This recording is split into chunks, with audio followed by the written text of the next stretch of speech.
In the following examples, we have fractions that do not have the same denominator. So we have to find the lowest common denominator of these fractions so we can carry on with our addition and subtraction. There are 3 steps when solving for addition and subtraction of fractions with different denominators. First thing we have to do is we have to find the lowest common multiple of each denominator, and then from there we can find the lowest common denominator. Second, we have to rewrite both fractions so they have the same denominator. And then third, we have to add or subtract our fractions and then reduce it in the end. So let's take a look at the first example. We have 1 over 14 plus 3 over 7. First, we're going to take our denominator of 14 and 7 and find the lowest common multiples. First, we're going to start with our 14. The lowest common multiples of 14 are 2 times 7. And then we're going to deal with the 7, and the lowest common multiples of 7 are 1 and 7. So now taking this, we multiply our lowest common multiples together to get our common denominator. So we're going to multiply the 2, the 1, and the 7. So 2 times 1 times 7 gives us a common denominator of 14. Now we're going to convert these fractions up here to have the same denominator of 14. 1 over 14 has a denominator of 14, so we just leave that. But now we have to change 3 over 7 to have a denominator of 14. So 7 times what gives us 14? That's 7 times 2. So we multiply the bottom by 2, and because we multiply the bottom by 2, we also have to multiply the top by 2. So if we bring this down here, we're left with 1 over 14 plus 2 times 3, which is 6, over 2 times 7, which is 14. And then we're left with 1 plus 6 on the numerator, and the denominator is just 14. 1 plus 6 is 7, so we're left with 7 over 14. Next we see if this can be reduced down any further. 7 can go into 14 twice, so now we have a fraction of 1/2. And 1/2 is our final answer. Let's move on to the next example.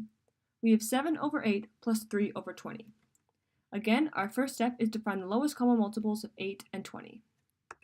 So our lowest common multiples of 8 are 2 times 4, and then our lowest common multiples of 20 are 5 times 4. Now to find the lowest common denominator, we take our multiples of 8 and 20 and multiply them together.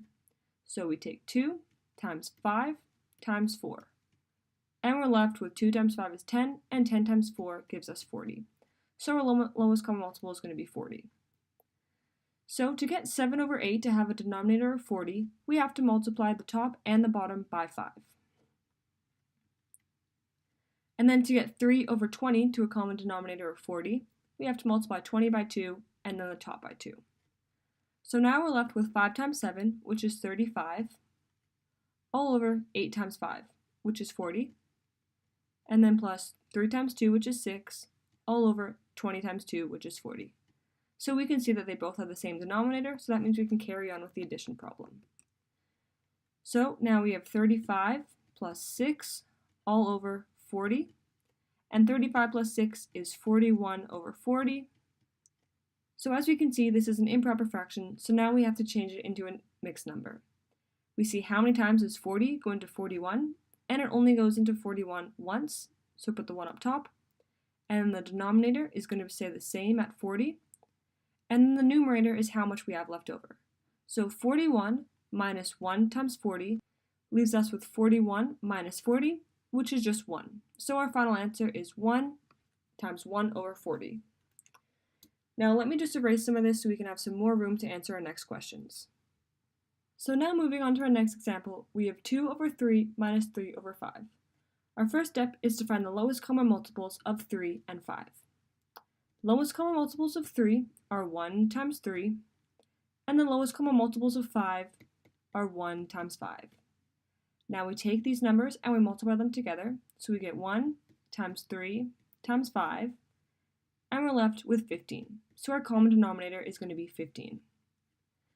So that means we have to multiply 3 by 5 to get 15, and then 2 by 5, and then for 3 over 5, we have to multiply the 5 by 3 to get 15, and then we also have to multiply the top by 3. So now we're left with 5 times 2, which is 10, over 5 times 3, which is 15, minus 3 times 3, which is 9, over 5 times 3, which is 15. So now we're left with a simple subtraction of 10 minus 9 all over 15, which gives us a final answer of 1 over 15. Now moving on to our final example. We have 8 over 15 minus 3 over 10. Our first step is to find the lowest common multiples of 15 and 10. Lowest common multiples of 15 are 3 times 5, and our lowest common multiples of 10 are 5 times 2. So now we want to multiply these numbers together to get our lowest common denominator. So now we have 3 times 5 times 2. 3 times 5 is 15, and 15 times 2 leaves us with the lowest common denominator of 30.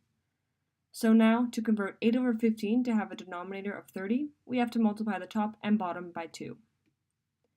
And then 3 over 10, to have a denominator of 30, we have to multiply the top and the bottom by 3. So now we're left with 2 times 8, which is 16, all over 2 times 15, which is 30, minus 3 times 3, which is 9, all over 10 times 3, which is 30. So now we're left with 16 minus 9 all over 30. 16 minus 9 is 7, and then our denominator is 30, so our final answer is 7 over 30.